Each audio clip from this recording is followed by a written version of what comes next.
Sumainyo ang Panginoon. At sumaiyo rin. Ang mabuting balita ng Panginoon ayon kay San Lucas. Papuri sa iyo, Panginoon. Dumating noon ang ilang Pariseyo. Sinabi nila kay Jesus, "Umalis ka rito sapagkat ibig kang ipapatay ni Herodes." At sumagot siya, "Sabihin ninyo sa alamid na iyan na nagpapalayas ako ngayon ng mga demonyo at nagpapagaling. Bukas ay gayon din. Sa ikatlong araw, tatapusin ko ang aking gawain. Ngunit dapat akong magpatuloy sa aking lakad ngayon, bukas at sa makalawa, sapagkat hindi dapat mamatay sa labas ng Jerusalem ang isang propeta. Jerusalem, Jerusalem, pinapatay mo ang mga propeta at binabato ang mga sinugo ko sa iyo. Makailan kong sinikap na kupkupin ang iyong mga mamamayan gaya ng paglukob ng isang inahin sa kanyang mga sisiw. Ngunit ayaw mo, kaya't lubos kang pababayaan. Sinasabi ko sa iyo, hindi mo na ako makikita hanggang sa dumating ang oras na sasabihin mo, pagpalain nawa ang dumarating sa pangalan ng Panginoon." Ang mabuting balita ng Panginoon. Pinupuri ka namin, Panginoong Hesukristo. Isang magandang tanghali po sa inyong lahat. Sa atin pong ebanghelyo, narinig natin yung usapan ng mga Pariseyo na lumapit kay Jesus at ang sinabi, "Umalis ka rito kasi ibig kang ipapatay ni Herodes." Kapag narinig natin yung ganong lengguwahe o senaryo, tapos imagine pa natin ng konti, sabi ng mga Pariseyo, "Jesus, umalis ka na dito, dali. Kasi ipapapatay ka ni Herodes." Pag ganun po ba yung, sabihin ito sa inyo, "Umalis na kayo dito, dali. Kasi may papatay sa inyo." Ano po ba yung dating? Di ba, mayroon pong parang tinatakot ka, o tinatakot si Jesus ng mga kausap niya para lamang hindi na gawin.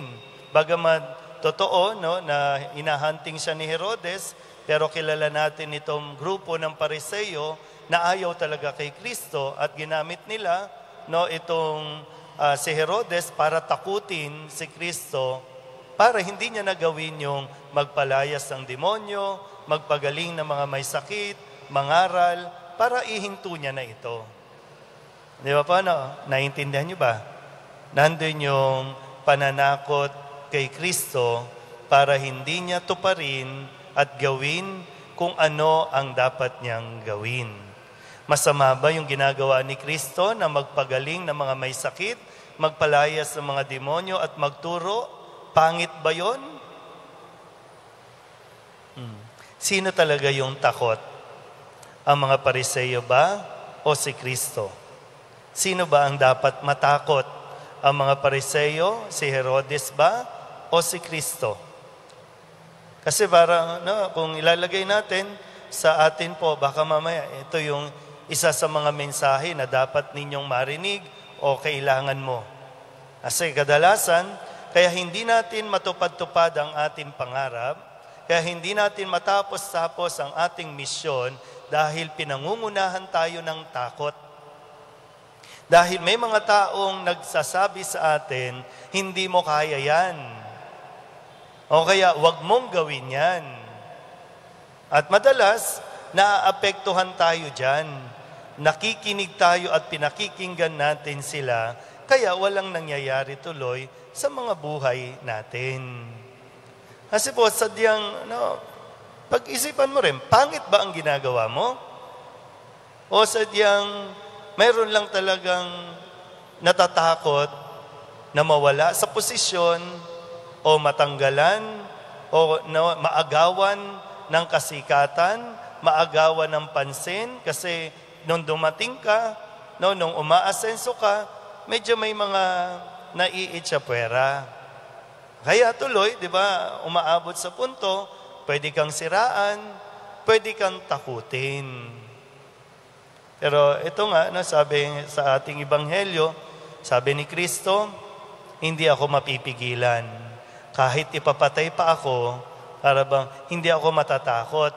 Gagawin ko ito ngayon, gagawin ko bukas, at sa mga susunod pa. Sino ba ang dapat? No, sabi ko kanina, sino ba talaga ang takot? Yung mga Pariseo ba o si Kristo? Sa buhay natin, sino ba talaga ang natatakot? Ikaw ba o yung nananakot sa iyo ang natatakot na mawala sila sa eksena dahil ikaw nakikilala? Dahil ikaw umaasenso.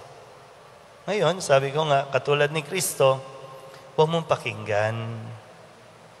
Kasi, minsan naghahanap tayo ng masisisi, wala naman tayong ibang pwedeng sisihin, kundi ang ating mga sarili kasi mas pinakinggan natin yung pangpapahina ng loob, yung pananakot, kesa yung paniniwala mo na hindi ka pababayaan ng Diyos.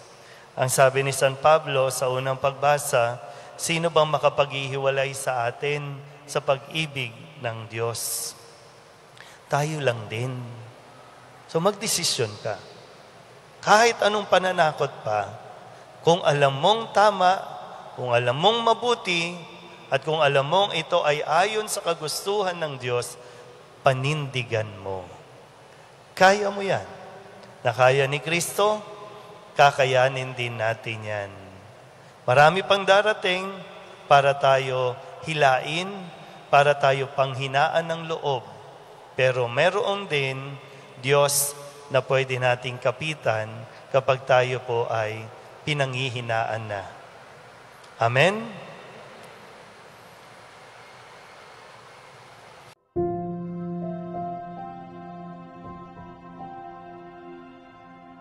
Thank you.